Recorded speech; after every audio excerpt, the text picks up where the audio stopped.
সবাই যখন নামাজে গেছে উনি ওঠার পরে নাস্তা নাস্তা করার পর ওনারে বলছে যে তাহলে দা দেন লাকড়ি বানাও। লাকড়ি বানানোর কথা বলে উনি পরে বিশ্বাস করে দিছে, দিয়ে উনি কি ময়লা ফালানোর জন্য গেছে রাস্তার ধারে, এদিকে উনি যা কোবান শুরু করছে।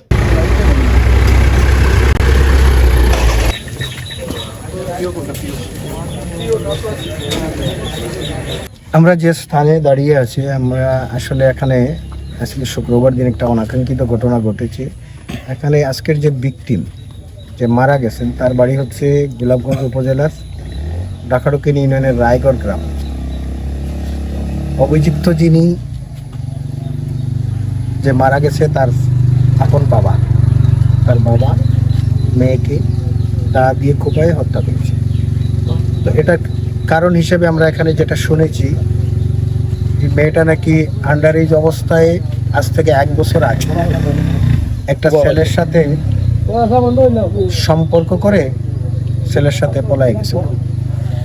ওখানে শুনেছি তার শাশুড়ি এবং শ্বশুর নির্যাতন করে বিদায় এই মেয়েটারে পরবর্তীতে বাবা 4 মাস আগে রিকভারি করেছে পুলিশের মাধ্যমে।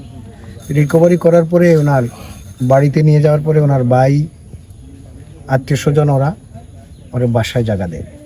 পরবর্তীতে এটা হচ্ছে ওনার শ্বশুর বাড়ি এবং মেয়ের নানা বাড়ি, এখানে এসে মেয়েটার রাখা হয়েছে। রাখার পরে গত পরশু দিন মেয়েটা আবার এখান থেকে দ্বিতীয়বারের মতো পলায় যাওয়ার চেষ্টা করেছে ওই ছেলের সাথে। স্থানীয় দাসুরা বাজার থেকে কয়েকজন লোক তাকে ধরার পরে এখানে এনে দেয়। নানা এবং নানি ওর বাবারে ফোন দিয়ে বলে যে আপনার মেয়ে এইভাবে পলায় যাওয়ার চেষ্টা করছে, আমরা আর আপনার মেয়েকে এখানে রাখবো না, নিরাপত্তার স্বার্থে আপনার মেয়ে আপনি নিয়ে যান। বাবা এসে আবার নিয়ে গেছে। যাওয়ার পরে ওর বাড়িতে নিয়ে যাওয়ার পরে আবার ওর ভাই এবং আত্মীয় স্বজনরা ওরে তাড়ায় দেয়। বাধ্য হয়ে এখানে পরবর্তীতে গতকালকে রাত্রে আবার আসে। আজকে সবাই যখন জুম্মা নামাজ পড়তে গেছে, জুম্মা নামাজ আদায় করার জন্য গেছে, সে কিন্তু নামাজে যায়। আমার মনে হয় সে আগের থেকেই প্ল্যান করে রাখছিল যে এই সময়টা সে কাজে লাগাবে। ওনার শাশুড়ির কাছ থেকে একটা দা চাইছি যে আমি গাছের ডাল কাটবো। শাশুড়ি সরল বিশ্বাসে দা দিছে। মেয়েটা তখন পুকুর ঘাটে গোসল করতেছিল, পিছন থেকে আক্রমণ করে জাকাই কোপায় হত্যা করে ফেলে। এই ঘটনাটি আসলে অনাকাঙ্ক্ষিত। আমরা এটার জন্য দুঃখ প্রকাশ করছি। এই ধরনের ঘটনা আমাদের সমাজে যেন আর না ঘটুক। আমি সকল গার্জিয়ানদেরকে অনুরোধ জানাবো আপনারা সচেতন হোক।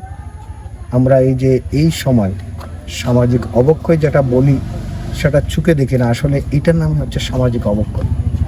এই যে একেবারে ছোট বয়সে আমরা বাচ্চাদের হাতে মোবাইল দিই, এই মোবাইলের কারণে কিন্তু এই ধরনের ঘটনাগুলো ঘটতেছে।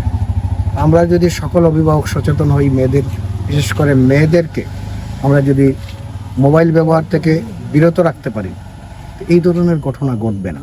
আমি বিশেষ করে আমার ইউনিয়ন সহ এই উপজেলা এবং বাংলাদেশের সকল অভিভাবকদেরকে অনুরোধ জানাবো, বিশেষ করে মেয়ে ছেলে কোথায় যাচ্ছে, কার সাথে কথা বলতেছে, কার সাথে যাচ্ছে, এই জিনিসগুলো যদি আমরা একটু খেয়াল রাখি, আমার মনে হয় এই ধরনের ঘটনা পুনরাবৃত্তি আর ঘটবে না।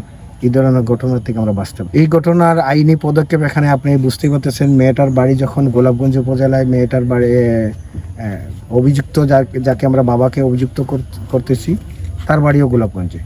আসলে এই মামলা, এইটার একটা মামলা হোক এবং এই হত্যার একটা বিচার হোক, এটা আমরা চাই। কিন্তু এটার বাদী কে হবে আমি এখনো বুঝতে পারতেছি না।